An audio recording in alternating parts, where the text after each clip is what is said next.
Hey friends, welcome to SGT. हमने previous lecture पढ़ा था टेबल्स की प्रॉपर्टीज के बारे में। बेसिकली क्या क्या प्रॉपर्टीज होते हैं टेबल्स के, किस तरह से हम टेबल को डिफाइन कर सकते हैं, क्या क्या रूल्स होते हैं, क्या क्या रेगुलेशंस होते हैं। अगर आपने वो वाली वीडियो नहीं देखी है तो आई बटन लिंक है, आप जाके देख सकते हो। तो आज हम पढ़ने जा रहे हैं कोर्स 12 रूल के बारे में। तो चलिए आज की वीडियो शुरू करते हैं।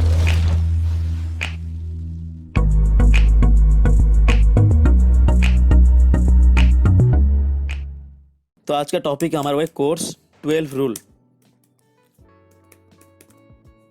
तो चलिए बात करते हैं क्या होती है कोर्स 12 रूल। मैं आपको बता दूं, जिस टाइम पर मतलब जब दुनिया में रिलेशनल डेटाबेस आया तो लोगों को पता नहीं था हम किस तरह से रिलेशनल डेटाबेस को यूज करेंगे, किस तरह से चीज़ों को हम डिफाइन करेंगे रिलेशनल डेटाबेस में। उस टाइम पर क्या हुआ, एक इंजीनियर थे, डेटाबेस इंजीनियर, जिनका नाम था डॉक्टर EF कोड। ठीक है, तो इन्होंने क्या करा, कुछ रूल्स आपने निकाले कि जब भी हम कोई भी रिलेशन डेटाबेस से काम करेंगे, ये सारे रूल्स को हमको फॉलो करना है। ये जो रूल है इसको हम बोलते हैं कोर्स 12 रूल, क्योंकि ये जो रूल था ये था डॉक्टर येब कोड का। डॉक्टर येब कोड है फादर ऑफ RDBMS यानी कि रिलेशनल डेटाबेस मैनेजमेंट सिस्टम। मैं आपको फिर से बता दूं, जब दुनिया में पहली बार रिलेशन डेटाबेस आया था तब लोगों को पता नहीं था हम किस तरह से रिलेशन डेटाबेस में काम करेंगे, किस तरह से हम चीज़ों को डिफाइन करेंगे, किस तरह से हम टेबल को क्रिएट करेंगे। टेबल को क्रिएट करते वक्त क्या क्या चीज़ों को ध्यान में रखना है, ये सारी चीज़ें किसको पता नहीं था। तब क्या हुआ था, एक इंजीनियर थे जिसका नाम है डॉक्टर EF कोड। उन्होंने कुछ अपने रूल निकाले जिसको हम बोलते हैं कोर्स 12 रूल। तो ये बात करते हैं इनके क्या क्या रूल्स थे जिसकी मदद से हम डेटाबेस को डिजाइन कर सकते हैं। तो जो भी रूल थे, जो भी 12 रूल थे, उनमें से जो पहला रूल है हमारा वो है इंफॉर्मेशन रूल। तो चलिए बात करते हैं क्या होती है इंफॉर्मेशन रूल। तो इंफॉर्मेशन रूल पढ़ने से पहले मैं आपको बता दूं कि जब भी हम कोई भी रिलेशनल डेटाबेस में काम करेंगे, हम हमेशा टेबल की फॉर्मेट में डेटा को स्टोर करेंगे। अगर आपको नहीं पता टेबल क्या होते हैं, किस तरह से हम टेबल को डिफाइन कर सकते हैं, क्या क्या प्रॉपर्टीज होते हैं, अगर आपने वो वाली वीडियो नहीं देखी है तो आई बटन में लिंक मिल जाएगा, आप जाके देख सकते हो। तो बेसिकली जब भी हम कोई भी रिलेशन डेटाबेस में काम करेंगे, हम हमेशा टेबल की फॉर्मेट में डेटा को स्टोर करेंगे। बेसिकली टेबल तो कई सारे होते हैं, मतलब अगर मान लो एक्सेल की बात करें तो एक्सेल में भी टेबल की फॉर्मेट में डेटा को स्टोर करी जाती है। लेकिन जो एक्सेल का जो टेबल होती है वो रिलेशनल डेटाबेस नहीं होता। इसलिए नहीं होता कि जब भी हम कोई भी टेबल क्रिएट करते हैं, उसके कुछ प्रॉपर्टीज होते हैं, कुछ रूल्स होते हैं, कुछ कंस्ट्रेंट होते हैं जिसको हमको मानना पड़ेगा। तो अगर बात करें टेबल की, तो टेबल के अंदर कोई भी डुप्लीकेट डेटा नहीं होनी चाहिए, डुप्लीकेट रो नहीं होनी चाहिए। तो ये सारी चीज़ें एक्सेल के अंदर अलाउड है। इसलिए हम कह सकते हैं जो एक्सेल की टेबल होती है वो रिलेशनल डेटाबेस नहीं है। तो बेसिकली ये था आपको बताने के लिए कि टेबल, रिलेशनल डेटाबेस की टेबल और एक्सेल की टेबल दोनों अलग अलग चीज़ें। हालांकि एक्सेल के अंदर टेबल ही होते हैं लेकिन वो रिलेशनल डेटाबेस नहीं है। तो अभी चलिए बात करते हैं इंफॉर्मेशन रूल के बारे में। बेसिकली क्या होती है इंफॉर्मेशन रूल, उससे पहले हमको बता दूं कि जब भी हम कोई भी डेटाबेस में काम करेंगे हमेशा टेबल की फॉर्मेट में डेटा को स्टोर करेंगे। मैं आपको बता दूं, एक टेबल के अंदर मल्टीपल सेल्स होते हैं। ठीक है, एक टेबल के अंदर मल्टीपल सेल्स, मैं आपको बताऊंगा सेल्स क्या होती है, मैं आपको बता दूं। तो ये जो रूल है यानी कि इंफॉर्मेशन रूल ये बताता है कि टेबल के अंदर जो भी सेल्स होते हैं, जितने भी सेल्स होंगे टेबल के अंदर, कोई भी सेल्स खाली नहीं होना चाहिए, यानी कि उसके अंदर कुछ ना कुछ वैल्यू होनी चाहिए, उसके अंदर कुछ ना कुछ इंफॉर्मेशन होनी चाहिए। तो इंफॉर्मेशन क्या होती है, कलेक्शन ऑफ डेटा को हम इंफॉर्मेशन बोलते हैं, कलेक्शन ऑफ डेटा। तो बेसिकली जो ये रूल है, इंफॉर्मेशन रूल ये बताता है कि टेबल के अंदर जो भी सेल्स होते हैं वो सेल्स कभी खाली नहीं होना चाहिए, कि एम्प्टी नहीं होना चाहिए। सेल्स के अंदर कुछ ना कुछ वैल्यू चाहे कुछ ना कुछ इंफॉर्मेशन होनी चाहिए। मैं बता दूं सेल्स क्या होती है। तो चलिए देखते हैं टेबल के अंदर सेल्स क्या होती है। तो आपके सामने देख सकते हैं हमारा MySQL की कमांड लाइन क्लाइंट है। तो यहाँ पर एक मैसेज शो है जो कि एंटर पासवर्ड। तो मैं करा यहाँ पर पासवर्ड को एंटर। तो बेसिकली पासवर्ड एंटर करने के बाद आपके सामने कुछ इस तरह से इंटरफेस खुल के आ जाता है MySQL की डेटाबेस में। तो बेसिकली हम क्या करेंगे, हम देखना चाहता हूँ कि कितने डेटाबेस मेरी MySQL के सर्वर में स्टोर करी गई है। तो मैं क्या करूँगा, मैं करूँगा शो डेटाबेसेस। हम सेमीकोलन इसलिए यूज करते हैं ताकि पता चले कि यहाँ पर स्टेटमेंट की एंडिंग हो रही है। तो यहाँ पर आप देख सकते हैं यहाँ पर मल्टीपल डेटाबेस मेरी MySQL सर्वर के अंदर स्टोर करी गई है। मैं चाहता हूँ कोई भी डेटाबेस यहाँ पर मैं देख सकता हूँ, मैंने यहाँ पर करा यूज ADB सेशनल। तो यहाँ पर डेटाबेस चेंज यानी कि डेटाबेस यूज में है। तो मैं क्या करूँगा, शो टेबल्स। मैं देखना चाहता हूँ कितना टेबल्स मेरी डेटाबेस में अवेलेबल है। तो बेसिकली यहाँ पर दो टेबल अवेलेबल है जो कि डिपार्टमेंट और एम्प्लॉय। तो मैं क्या करूँगा, मैं करूँगा सिलेक्ट। मैं टेबल की पूरी इंफॉर्मेशन देखना चाहता हूँ, सिलेक्ट स्टार। क्योंकि जो भी सारे एम्प्लॉय के टेबल के अंदर जो भी सारे डेटा है उसको मैं देखना चाहता हूँ। मैंने कहा select star from employ table. तो बेसिकली यहाँ पर देख सकते हो जो पूरी टेबल की डेटा है मेरे यहाँ पर विजिबल हो रहा है। ये एम्प्लॉय नेम है, एम्प्लॉय नंबर है, एड्रेस है, जॉब है, सारे चीज़ें यहाँ पर शो हो रहा है। तो मैं आपको बता दूँ सेल क्या होती है। सेल ये होती है जो एम्प्लॉय नंबर है यहाँ पर 1, तो ये हमारा एक सेल है, 2 एक सेल है, 3 एक सेल है, 4 एक सेल है। तो ये सारे एक सेल है, मतलब जहाँ पर डेटा स्टोर करी गई है सारे एक सेल है। यहाँ पर सौरभ है, सौरभ एक सेल के अंदर स्टोर करी गई है। अब बेसिक दूसरी सेल पर, अक्षय तीसरी सेल पर, यानी कि यहाँ पर सेल के अंदर डेटा को स्टोर करी जाती है। यहाँ पर डेवलपर एक सेल के अंदर स्टोर करी गई है, यहाँ पर जो भी मैनेजर है वो भी एक सेल के अंदर स्टोर करी गई है। तो बेसिकली यहाँ पर देख सकते हो जो भी डेटा हम टेबल के अंदर स्टोर करते हैं वो एक सेल के अंदर स्टोर करी जाती है। आपको बता दूं यहाँ पर हर एक टेबल के पास मल्टीपल सेल्स होते हैं, यानी कि देख सकते हैं यहाँ पर 1 2 3 4 5 6 यहाँ पर यानी कि एम्प्लॉय नंबर के 6 सेल होते हैं, यानी कि पहला सेल में 1 है, दूसरे में 2, तीसरे में 3, कुछ इस तरह से हम कह सकते हैं ये टेबल की सेल होती है। तो जो इन्फॉर्मेशन रूल ये बताता है कि जब भी हम कोई भी टेबल के अंदर काम करेंगे, टेबल के अंदर मल्टीपल सेल्स होंगे, उन सेल के अंदर कोई ना कोई वैल्यू होना चाहिए, कोई ना कोई इन्फॉर्मेशन होनी चाहिए, फिर हम कहेंगे ये हमारा टेबल वैलिड है। अगर नहीं है तो टेबल इनवैलिड है। अगर आप बात करें रूल नंबर 2 का, जो कि हमारे guaranteed access rule, access rule ये क्या होती है तो मैं आपको बता दूं, जब भी हम कोई भी टेबल के अंदर डेटा को स्टोर करते हैं, मतलब मान लो कि कोई कंपनी है, मान लो कि IRCTC है, ठीक है, IRCTC है, इसके अंदर हम डेटा को स्टोर करते हैं, मतलब जो भी हमारी इंफॉर्मेशन होती है कि नेम क्या, एज क्या, एम्प्लॉय की जो भी सारी चीज़ें होती हैं IRCTC के, उसके अंदर इस डेटाबेस के अंदर हम चीज़ों को स्टोर करते हैं। तो बेसिकली IRCTC के अंदर मल्टीपल टेबल्स होंगे। क्या क्या टेबल्स होंगे? एक टेबल कोई ट्रेन की टेबल होगी कि बेसिकली ट्रेन की इंफॉर्मेशन हम स्टोर करेंगे हम। एक होगी टेबल एम्प्लॉय के कि कितने एम्प्लॉय काम करते हैं। एक टेबल होगी हमारी स्टाफ की होगी, मतलब जो भी सारे सफाई कर्मचारी हैं उनकी भी एक टेबल होनी चाहिए। तो ऐसे कह सकते हैं एक टेबल हो सकती है कि जो पैसेंजर होती है उनकी डिटेल को स्टोर करने के लिए। बेसिकली इतने सारे टेबल हैं। तो जो गारंटेड एक्सेस रूल है ये बताता है कि अगर ट्रेन की बात करें, ये जो ट्रेन की टेबल है हमको विजिबल नहीं होगा, मतलब हम तो यूजर है ना, हमको क्यों विजिबल होगा ये।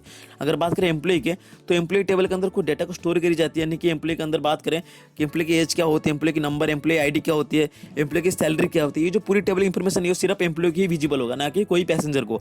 तो बेसिकली हम कह सकते हैं जो टेबल जिसके लिए बनाया गया है सिर्फ उसी को ही विजिबल होना चाहिए।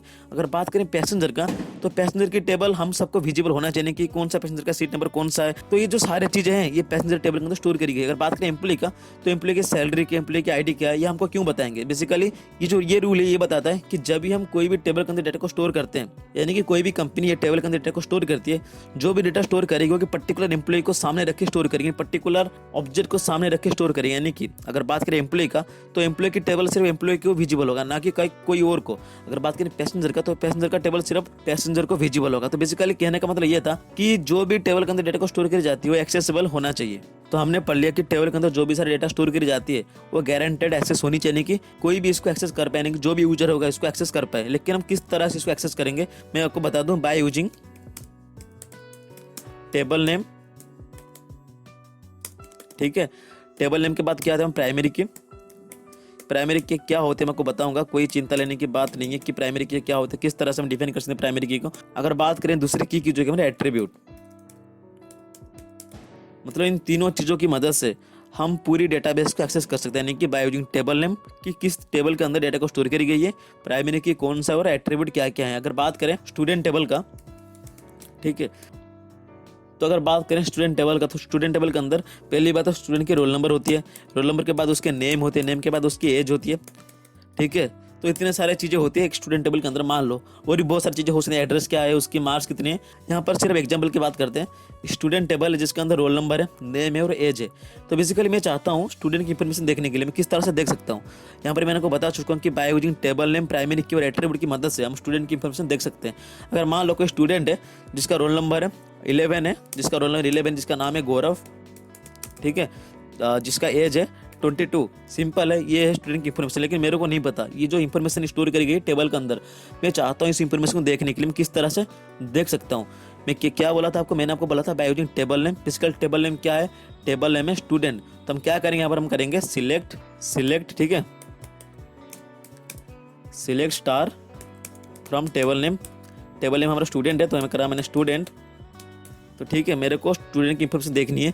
कौन सी स्टूडेंट, जिसका रोल नंबर 11 है। मैं को बता दूं रोल नंबर हमेशा प्राइमरी की होते हैं, क्योंकि रोल नंबर कभी डुप्लीकेट नहीं हो सकता। अगर हम कोई क्लास की बात करें, क्लास के अंदर जितने भी सारे बच्चे होंगे उनके पास, हर एक बच्चों के पास अलग अलग रोल नंबर होगा। मान लो कि क्लास में 60 बच्चे हैं, ठीक है, तो 60 बच्चों के पास अलग अलग रोल नंबर होगा। तो बेसिकली जो गौरव है उसका रोल नंबर है 11, तो 11 जो रोल नंबर किसके पास नहीं होगा। तो मैं क्या करूंगा, ये जो 11 है हमारा प्राइमरी की, मैं लिख दूं ये 11 हमारा प्राइमरी की है। मैं आपको बता दूं यहाँ पर जो टेबल की नेम है वो हमारा स्टूडेंट है, सिंपल।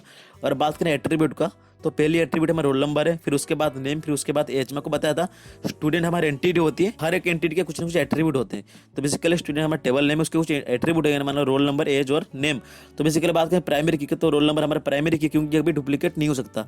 तो हम बात करते हैं अभी किस तरह से हम चीज़ों को एक्सेस कर सकते हैं, basically by using table name primary की एट्रीब्यूट। तो यहाँ पर मैंने करा सिलेक्ट स्टार फ्रॉम स्टूडेंट, फिर उसके बाद मैंने करा वेयर, फिर उसके बाद एट्रीब्यूट कौन सा है, रोल नंबर, जो भी हमेशा प्राइमरी की। तो मैंने कहा where roll number is equal to 11।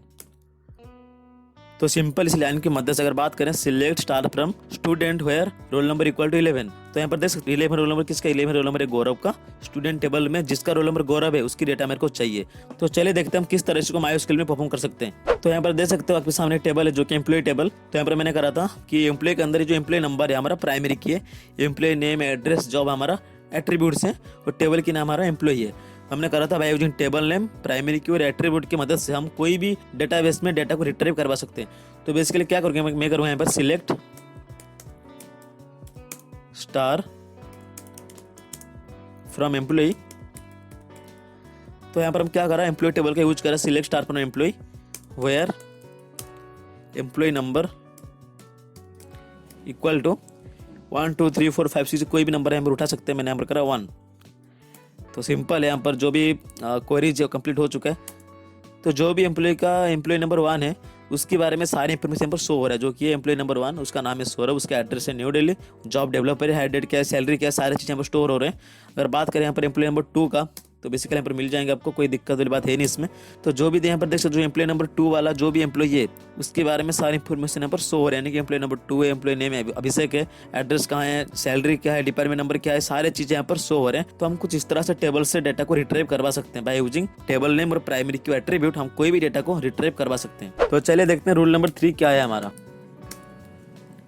तो अगर बात करें रूल नंबर 3 का, जो कि systematic treatment of null values, क्या है ये, systematic treatment of null values.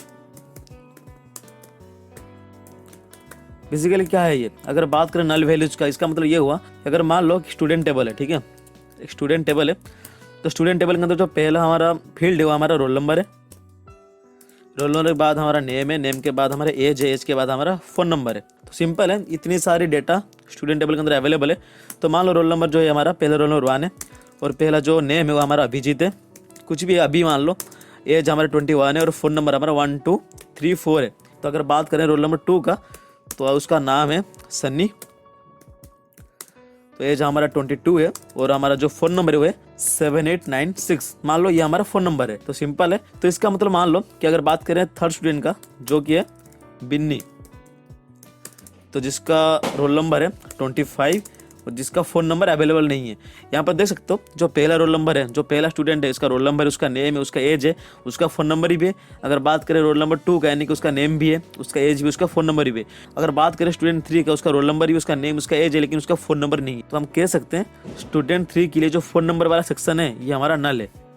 तो यहाँ पर हम नल यहाँ पर प्रेजेंट करेंगे आज ए नल वैल्यू। तो नल वैल्यू का मतलब ये हुआ अगर कोई भी फील्ड के पास वैल्यूज नहीं है, अवेलेबल नहीं है, या तो वैल्यू मिस हो रखा है, तो हम कहेंगे ये जो वैल्यू हमारा नल वैल्यू है। तो बेसिकली जो रूल नंबर 3 कहता है systematic treatment of null value. अगर कोई भी वैल्यू नल है, इसका मतलब ये हुआ कि जो नल वैल्यू है यहाँ पर कोई भी वैल्यू था पहले से जो कि अभी मिसिंग हो रखा है, या तो बाद में यहाँ पर वैल्यू हम प्रोवाइड कर सकते हैं। तो बेसिकली नल वैल्यू को एक सिस्टमेटिक ट्रीटमेंट होना चाहिए, यानी कि नल वैल्यू को हम जीरो नहीं मानेंगे। नल वैल्यू के कुछ अपना प्रॉपर्टीज होते हैं, जो कि ये है कि हमारा जो नल वैल्यू है इसके अंदर कोई ना कोई वैल्यू होगा पहले से जो कि अभी मिसिंग है। और दूसरी बात ये है कि इसको हम बाद में इंसर्ट करवा सकते हैं। अगर मान लो फ़ोन नंबर है, अगर स्टूडेंट ने अपनी फ़ोन नंबर प्रोवाइड नहीं करी है तो सिंपल नल रहेगा। अगर स्टूडेंट अपने फ़ोन नंबर प्रोवाइड कर दी तो सिंपल यहाँ पर फ़ोन नंबर आ जाएगा, जो कि हमारा 8521 मान लो, तो यह हमारा नल वैल्यू होती है। अगर वैल्यूज नहीं है इसको हम जीरो नहीं मानेंगे, सिंपल है। तो ये हमारा था रूल नंबर 3, जो कि systematic treatment of null value, यानी कि नल वैल्यूज को हम जीरो नहीं मानेंगे। तो चलिए देखते हैं रूल नंबर 4 क्या कहते हैं हमारा। अगर बात करें रूल नंबर 4 का, जो कि हमारे active online catalogue, active online catalogue, ये क्या होती है। तो कैटलॉग का मतलब ये होती है जहाँ पर हम कुछ चीज़ों को स्टोर करते हैं, चाहे वो घर का भी हो सकता है, चाहे वो कोई भी चीज़ हो जहाँ पर हम चीज़ों को स्टोर करते हैं, उसको हम बोलते हैं कैटलॉग। तो बेसिकली जो एक्टिव ऑनलाइन कैटलॉग है, यानी कि जब भी हम कोई भी रिलेशनल डेटाबेस में काम करेंगे, जो भी डेटा हम उसके अंदर स्टोर करेंगे वो हमेशा एक ऑनलाइन स्टोरेज में स्टोर होना चाहिए। यानी कि अगर मान लो, तो इसको कुछ इस तरह समझते हैं, मान लो कि माई डेटाबेस है मेरा, ठीक है। तो माई डेटाबेस के अंदर मैंने कुछ टेबल को क्रिएट करा जो कि मेरा एम्प्लॉय टेबल है। एम्प्लॉय टेबल के अंदर एम्प्लॉय आईडी होती है, पहली बात तो एम्प्लॉय नेम होती है। मान लो तीनों चीज़ मेरी माईएसक्यूएल डेटाबेस के अंदर है, सिंपल है। तो बेसिकली जो एम्प्लॉय आईडी एम्प्लॉय नेम है हमारा फील्ड है। तो ये कहता है जो एक्टिव ऑनलाइन कैटलॉग जो भी हमारा रूल है, ये कहता है कि जो भी डेटा हम टेबल के अंदर डेटाबेस के अंदर स्टोर करेंगे हमेशा ऑनलाइन पे स्टोर होना चाहिए, कि स्टोरेज के अंदर स्टोर होना चाहिए। बेसिकली मैं आपको बता दूं कि जो भी डेटा हम स्टोर करते हैं, जो भी डेटा हम यूज करते हैं, हमेशा एक सर्वर के अंदर स्टोर करी जाती है। सर्वर क्या होती है? सर्वर स्टोरेज जैसा होती है, उसके अंदर मल्टीपल डेटा को स्टोर करते हैं। तो यहाँ पर मल्टीपल क्लाइंट इसको एक्सेस करते हैं। तो माईएसक्यूएल की डेटाबेस में अगर हमने पासवर्ड डाल दिया, तो पासवर्ड डालने के बाद जो पासवर्ड मैच होगा, मैच होने के बाद जो भी डेटा हमारे रिस्पेक्ट में है वो हमको अवेलेबल हो जाएगा। तो बेसिकली इसका मतलब ये हुआ कि एक्टिव ऑनलाइन कैटलॉग का मतलब ये हुआ कि जब भी हम कोई भी डेटाबेस में काम करेंगे, चाहे रिलेशन डेटाबेस हो, चाहे वो टेबल हो, कुछ भी हो, तो अगर हम कोई भी टेबल के अंदर डेटा को स्टोर करते हैं तो हमेशा जो भी डेटा हम स्टोर करेंगे एक एक्टिव ऑनलाइन कैटलॉग के अंदर स्टोर करी जाएगी। तो हम बता दें इसका तो दूसरा नाम है वो है डेटा डिक्शनरी। तो डेटा डिक्शनरी ये कहता है कि डिक्शनरी का मतलब क्या होता है, हमारे मल्टीपल चीज़ों को स्टोर करी जाती है। अगर बात करें इंग्लिश डिक्शनरी का, यहाँ पर क्या होते हैं, वर्ड के मीनिंग्स होते हैं। तो डेटा डिक्शनरी का मतलब ये हुआ कि जहाँ पर डेटा रिलेटेड टर्म्स अवेलेबल होते हैं। बेसिकली इसको हम बोलते हैं एक्टिव ऑनलाइन कैटलॉग का दूसरा नाम हुआ हमारा डेटा डिक्शनरी है।